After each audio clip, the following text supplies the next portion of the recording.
Hey, I've been thinking a lot about science and establishment truth and heresy and consensus and free speech and freedom of thought and freedom of exploration and inquiry and discourse, and how all of those things tie together and how we're seeing history repeat itself right now.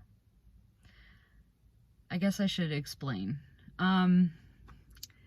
So I have a couple of stories to recount that will help me illustrate my point. The first one is a story about a guy, a Dominican friar back in the late 1500s, who was also a philosopher and mathematician, and his name was Giordano Bruno. And back during that time in Europe, pretty much all intellectual pursuits took place within the church, within these monasteries and convents, where you would go and you would become, if you had a yearning to pursue science or literature or philosophy, you would go, and your family could afford to send you to the monastery or the convent. That's where you would go in order to pursue those intellectual pursuits. And because the Catholic Church at the time ruled pretty much everything in Europe, from social life to government to what was acceptable to say and not to say, so they weren't just relegated to religious rulership pronouncements. They also dealt a lot with science and philosophy and what people were allowed to say and what was true and what was not. So the Catholic Church at the time, the Roman Catholic Church, was the arbiter of truth in that area. Giordano Bruno had this wild idea that the stars that people could see in the night sky might actually be distant suns that had their own planets revolving around them. And at the time, this was seen as a crazy idea. And he also said that the universe was infinite, and then there could therefore be not be a center of the universe. At the time, there was a few people saying the sun was the center of the earth was the center of the universe, and other people thinking that the sun was the center of the universe. But he said, no, the universe is infinite. It has no beginning and no end, and therefore no center. Well, the Catholic Church didn't really like his ideas. And it wasn't just, to be fair, it wasn't just his scientific ideas that they didn't like. They also didn't like his spiritual ideas because he believed in things like reincarnation and pantheism. But he was put on trial by the Roman Inquisition, and they found him guilty of heresy. Some people, some researchers today say that he was really found guilty of heresy based on his spiritual beliefs, but others think he wouldn't have been put on trial in the first place if it weren't for his cosmological beliefs about the universe. So he was found guilty as a heretic and was burnt at the stake. That's how they punished people back then for being, for having weird ideas about the universe. And he wasn't the only person that happened to. Probably almost everybody has heard of Galileo and what happened to him around the same time. It was later, but still during the time of the Roman Inquisition. Galileo, we now sometimes refer to as the father of modern science and the father of the scientific method. But in his day, he was a heretic. He was an astronomer, a physicist, and an engineer, among other things, a polymath. And he believed, like Copernicus did, that the Earth revolved around the sun. And that wasn't considered very cool by the Catholic Church because it went against the some stuff that was said in the Holy Scriptures. So first they investigated some of his theories, and the Roman Inquisition did, and ruled that heliocentrism, or the idea that the Earth revolves around the sun, was absurd and crazy and heretical. But they didn't, and it resulted in some censure for Galileo, but he had some friends in high places, so he wasn't burned at the stake. However, later on, they did try him personally and found him guilty of heresy, and he was forced to recant all of his beliefs about the universe, his scientific beliefs, and also he was sentenced to house arrest for the rest of his life. So that didn't do very good things for his career, obviously. He was, being under house arrest, you probably don't get access to the kinds of resources and materials that you need to make brand new scientific discoveries. But anyway, that's what happened to Galileo. And it didn't end. What I want to make clear is that this practice of censuring or punishing scientists and experts for thinking outside the box and having different theories than the mainstream establishment of their day, that didn't end after the Roman Inquisition. It kept going on. In every age, in every generation, basically, there have been discoverers, people who made scientific discoveries or had propositions about how things worked in science and in medicine that the mainstream didn't agree with and thought were crazy. And those people, while maybe they weren't, beheaded or burnt at the stake, they were, they lost respect in the scientific community or in the medical community for having those ideas and refusing to recant them, right? So they might, lose funding or lose important university positions, or have awards stripped from them, or their published works be censored. So, and then later on, a decade later, 2 decades later, or maybe after the poor person dies, then people come around to accepting that, hey, they were right all along. So this happens a lot, and I'm sure you can think of or find many more examples of it. But now I want to talk about an example of kind of the opposite thing happening, where someone was like extremely catastrophically wrong. An expert was extremely catastrophically wrong about science, and yet his scientific ideas, his pseudoscientific ideas, were used to create policy for an entire country to cataclysmic results, and he just, rode a wave of power for years and years and years. So, of course, I'm talking about Trofim Lysenko.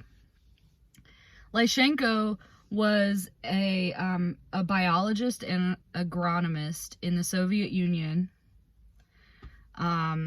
He kind of started to gain fame and notoriety around in the late 1920s when Stalin took interest in the work that he was doing. Lysenko rejected, proven, accepted ideas of genetics, and had all these crazy kind of communist-inspired ideas about how to grow crops. He wrote a lot about his theories, and most people didn't, or most of his fellow biologists and agronomists didn't think that he was correct. But by the time he became like the director of agriculture or whatever, you couldn't argue with him. If you argued with him, or if you suggested that he was wrong about his ideas, then you could be censured, you could lose your career, you could get a one-way ticket to Gulag. Maybe you could be shot. That's kind of what they did to the intellectuals in the Soviet Union. So Lysenko was in charge of an entire nation's agricultural progress, right? He was assigned to create the policies that would be passed down to farmers on these newly collectivized farms that were supposed to help them grow more crop yields, you know, have better crop yields than ever, and propel the Soviet Union into super prosperity or you know, super abundance, right? But unfortunately, his ideas didn't work. One of his ideas that that the farmers were forced to go along with was that you should plant crops really close together because crops of the same class wouldn't compete with each other for resources, and then they would grow abundantly. And so imagine, you know, you're planting seeds so close together that their roots can't spread out and get the nutrients that they need. They are competing with each other. And this is kind of, the idea feels kind of inspired by communist class struggle or Marxist class struggle, right? So like all of the same class of plants, they'll do fine together. They won't compete with each other. If you plant them really closely together, they'll all cooperate to give you an abundant harvest. Of course, that didn't work, and it actually exacerbated a series of very bad famines in the Soviet Union that led to millions of deaths. And in Maoist China, the same ideas, Lysenko's ideas, were passed along to the communal farmers, and that contributed greatly to a big famine that led to 15 million people dying. So you'd think after all of those deaths and after all of that catastrophe and tragedy that Lysenko would have been removed from his post and excoriated, and, you know, nobody would ever consider his ideas ever again. But no, he remained in powerful government positions for many years after the famines, and as long as Stalin was in charge, he was considered a respected scientist. He had to be. He was owed respect because Stalin liked him. And he wasn't burnt at the stake, he wasn't beheaded, he wasn't censured, he didn't lose his career, he didn't lose funding. He died of old age, basically.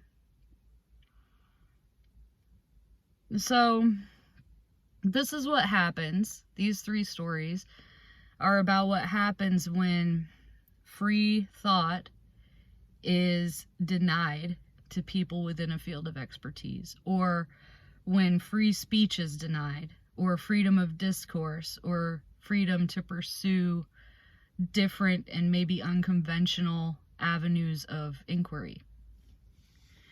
And I think that most, I probably shouldn't say most, but a good number of people, whether you're involved in the sciences or, if you're an expert or not, you can see this same thing happening today in the realm of COVID research, but also in other scientific fields and medical fields. If you are in a situation where there's a hot topic scientific issue where the establishment has declared a consensus, there is no consensus. What that is they're creating an environment that is hostile to freedom of inquiry. And what that becomes is an environment that's not conducive to discovering the truth and finding solutions. So next time somebody says, that all the scientists agree on something, it's not true. If for instance, with COVID, you can find plenty of scientists and medical professionals who disagree with the establishment opinion, the consensus opinion, that COVID is an extremely dangerous pandemic, and the only way to end it is to get everybody in the population vaccinated. That's the consensus opinion. They have nowhere near a 100% consensus on that. Why is it called a consensus? Because they kicked everybody out who disagreed. I'm not talking about people on YouTube like myself, or, people on Twitter, or snake doctors, or whatever. Snake oil salesmen. It's not just the kooky, weirdo people who are on the fringe of the expert profession who disagree. It's actual, real, credentialed people in the professional field, in that field of expertise, who 2 years ago were considered highly respected scientists and doctors and researchers. There are many of those people who disagree with the consensus and who are being treated like Galileo was, or like Giordano Bruno was. Meanwhile, you have very high-profile scientists and doctors who are on the consensus side, who are being kind of treated like a Lysenko. Nothing they say can be wrong, and nothing they say can be questioned, right? This is pretty classic, repeating of history. This has happened many, many times.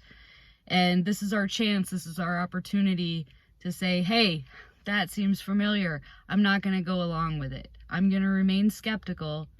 I'm going to remain open. Because the truth hasn't, if the truth maybe hasn't been discovered yet.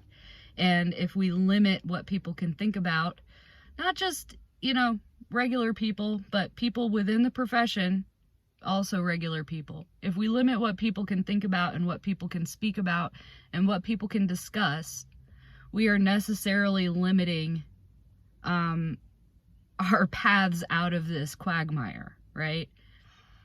So don't fall for it. It's not true. There is no consensus. You don't have to be an expert to question the consensus. Don't let them tell you that. Throughout history, there have been plenty of people who were not credentialed experts who made major discoveries. I don't mean that, you're going to make a major discovery. I just mean that you don't have to have the vast, detailed education in a field to be able to recognize a flaw in someone's reasoning. Okay? A lot of times it's people with just plain old common sense who recognize the flaws in the reasoning of experts. And so don't let people tell you that that you're not qualified to think about this or not qualified to speak about it, because that's not true either. So I have a fourth story to illustrate that point. The Wright brothers, who flew the first airplane, built and flew the first airplane, they weren't scientists. They weren't experts. Nobody would have considered them an expert. At the time, there was no field of air flight, it